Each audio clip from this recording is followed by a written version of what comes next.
Vamos a hablar ahora entonces del diagnóstico. El diagnóstico lo que va a tener es un patrón obstructivo en la espirometría, o sea, se requiere una espirometría para la realización del diagnóstico, en la cual se evidencia un patrón obstructivo que ya sabemos cómo se eso, que no va a ser reversible, es decir, no va a tener ni el 12%, ni los 200 mililitros, ni en FEP1, ni en FBC. Idealmente se debe reconfirmar el diagnóstico para determinar que no vaya a haber una presencia de diagnóstico diferencial o alguna patología que fuera transitoria que hubiera generado una alteración en la consecución de una adecuada prueba de función pulmonar, como asma, falla cardíaca descompensada, bronquiectasias, tuberculosis, bronquiolitis, etc. Otros exámenes que se solicitan usualmente en los pacientes: el hemograma para valorar anemia o policitemia, la alfa-1 antitripsina, que se obtiene en pacientes menores de 45 años sin antecedentes exposicionales o que haya un enfisema principalmente en bases pulmonares. Se pueden pedir gases arteriales, pero solo se piden ante sospecha de hipercapnia, ante sospecha de exacerbación o ante una insuficiencia respiratoria aguda.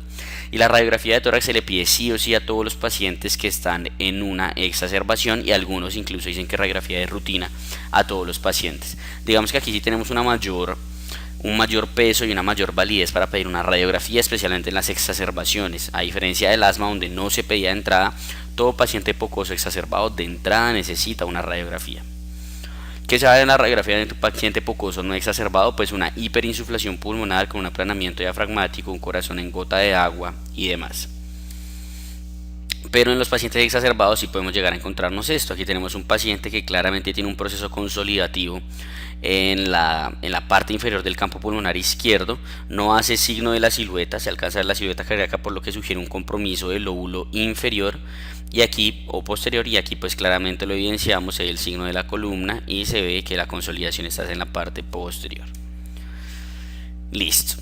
Entonces, ¿cómo va a ser el abordaje? O sea, yo sospecho que mi paciente tiene POC por antecedente exposicional, tiene todos los síntomas y demás, le hago la espirometría y confirmo el diagnóstico. Después de eso uno tiene que hacer una categorización, una clasificación, una valoración integral para determinar qué manejo le voy a iniciar. Entonces, se debe determinar usualmente la severidad de la obstrucción, la severidad de los síntomas y el riesgo de hospitalización. La severidad de la obstrucción se va a determinar con esta escala del GOLD, que se realiza de acuerdo a la alteración que tenga en el FEP1. ¿Listo?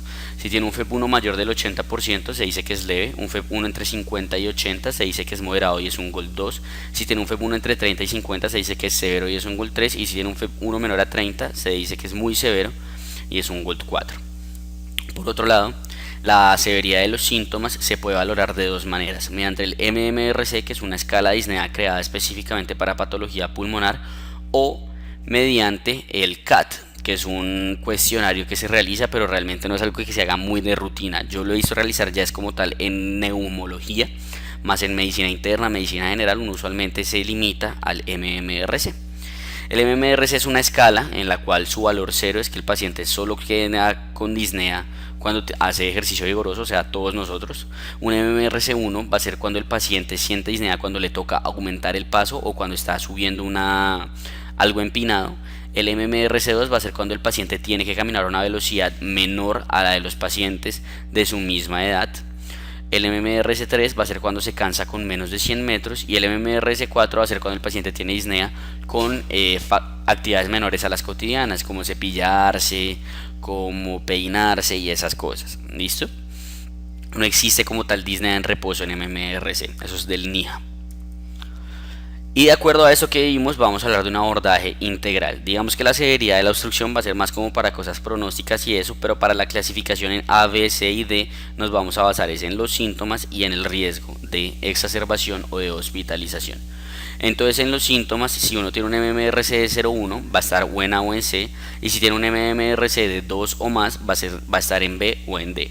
Y de acuerdo a el riesgo de hospitalizaciones va a ser así: si uno no ha tenido ninguna hospitalización en el último año o tuvo una exacerbación que no requirió manejo intrahospitalario, uno está en A o en B. Por otro lado, si uno tuvo en el último año por lo menos una que requirió hospitalización, una exacerbación que requirió hospitalización, o tuvo dos o más exacerbaciones que no requirieron manejo intrahospitalario, uno está en C o en D. Y de acuerdo a esta estratificación es que se va a iniciar como tal el manejo. ¿Listo? El manejo que va a buscar reducir precisamente los síntomas y el riesgo de exacerbaciones. En cuanto al manejo no farmacológico, pues claramente cesar todas las exposiciones que tenga el paciente. Es muy importante lo del tabaquismo, aquí se hace mucho énfasis en el manejo, si no se puede, pues en un manejo psicoconductivo, sino con un manejo ya farmacológico como la varenicilina, el bupropión, etcétera. Una vacunación que en pacientes menores de 65 años va a ser con 23 valencias y en mayores de 65 va a ser con 13 valencias.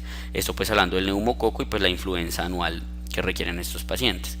Rehabilitación pulmonar va a ser muy importante en todos los pacientes, va a ser de las cosas que genera un mejor pronóstico y una mayor mejoría en cuanto a los síntomas del paciente. Y nutrición, que digamos que la nutrición va a tener un factor importante porque hay pacientes obesos que les confirma un mayor riesgo de mortalidad, como se puede evidenciar con escalas como el BODE o algo por el estilo, pero también tenemos pacientes desnutridos que tienen caquexia secundaria a su enfermedad crónica, que también requieren ya un manejo de nutrición para un aumento de peso. Entonces varía y la nutrición hay que individualizarla según el paciente. ¿Qué cosas hay que saber antes de hablar del manejo farmacológico? O sea, ¿qué cosas hay que saber importantes de evidencia? Primero, que la terapia combinada ya se sabe que es mejor que la monoterapia. ¿Listo? Segundo, que los antimuscarínicos tienen una mayor efectividad que los betagonistas en disminuir el riesgo de exacerbaciones, pero son exactamente igual en disminuir síntomas. Que la combinación de LABA más LAMA, es decir, betagonista y antimuscarínico de larga acción, es mucho mejor que la combinación de betagonista con un corticoide inhalado. Hay un menor riesgo de neumonía, exacerbaciones y una mejor función pulmonar con la combinación LABA-LAMA. Por otro lado, que los corticoides inhalados van a ser de muy baja utilidad y van a tener esa utilidad en un paciente con múltiples exacerbaciones o en un paciente con eosinofilia. Los inhibidores de fosfodiesterasa 4 casi no se van a utilizar y va a ser cuando el paciente, a pesar de manejo triple, no sirve. ¿Listo? O no se ha logrado un buen control. Eso es lo que hay que saber para entender el porqué de este cuadrito. ¿Listo? Entonces, si tenemos un paciente en grupo A, es decir, que tiene un MMRC de 0,1 y que no ha tenido ninguna hospitalización o que solo tuvo una que no requirió manejo intrahospitalario, le vamos a dar de manejo un broncodilatador de corta acción, que puede ser SABA o puede ser SAMA, cualquiera de los dos, no importa la verdad. ¿Listo? O sea, puede ser un tiotropio o puede ser un salbutamol y no pasa nada. En el grupo B, por su parte, vamos a hablar de un paciente que es sintomático, bastante sintomático, pero que no tiene mucho riesgo de exacerbación. Entonces ahí le podemos dar o un LABA o un LAMA. Lo importante es que sea de larga acción. Como aquí el problema del paciente son los síntomas y no el riesgo de exacerbación, es por eso que aquí da igual si es un betagonista o si es un antimuscarínico. Por el contrario, si está en grupo C, que no es casi sintomático, pero sí tiene riesgo elevado de exacerbaciones, ahí sí fue lo que dijimos ahorita, que el antimuscarínico es mejor y tiene más evidencia que el betagonista. Entonces, en el grupo C, en la primera línea es sí o sí un LAMA, o sea, no existe el LABA como tal aquí de primera línea. Y el grupo D, pues ya va a tener requerimiento de manejo combinado, donde ya dijimos que el LAMA y LABA es mejor que el ICS-LABA, ¿cierto? Y el O2 en pacientes con hipoxemia crónica y severa en el reposo. Ahora, si le pusimos la primera línea, que era la que estaba en ese cuadrito y no mejora, hay que hacer un escalonamiento. Si es un GOLD A, se hace usualmente doble terapia SABA más SAMA. Si es un GOLD B y está con refractariedad, lo que se hace es doble terapia LABA-LAMA. Si es un GOLD C y está con refractariedad, también doble terapia LABA-LAMA. Y si es un GOLD D, lo que se hace es iniciar terapia triple LABA-LAMA-ICS y considerar otros manejos ya avanzados como la citromicina, como el roflumilast y demás. ¿Cuándo se va a pensar en desescalonar el manejo? Cuando el paciente reduzca la categorización del GOLD. Es decir, todo paciente por lo menos va a durar un año con un manejo y al año es que uno ve cambio de GOLD, sí o no, y con eso le reduce y le hace el desescalonamiento.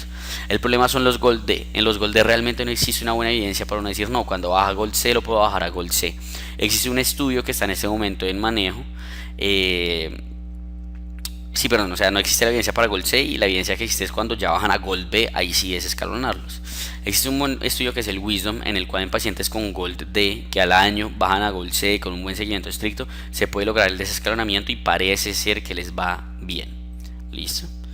Por último, en cuanto al manejo avanzado, es decir, el paciente que ya no le sirvió nada, ya está con corticoides inhalados, LABA, está con todo y sigue sintomático, sigue exacerbado, existen otras cosas que se pueden utilizar. Si es un paciente ya hipercápnico crónico y esas todas, se puede utilizar una ventilación mecánica no invasiva de forma crónica y ambulatoria.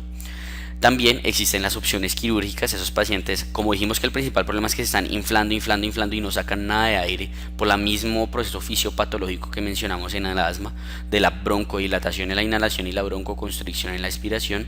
En estos pacientes, esas zonas que ya están súper enfisematosas, súper llenas de aire, se puede hacer una remoción quirúrgica de las mismas. Entonces ahí es que se habla de la buyectomía o la reducción de volumen pulmonar. Es que literal le quitan un segmento del pulmón en donde más compromiso enfisematoso haya, y eso le mejora en una forma importante la función pulmonar.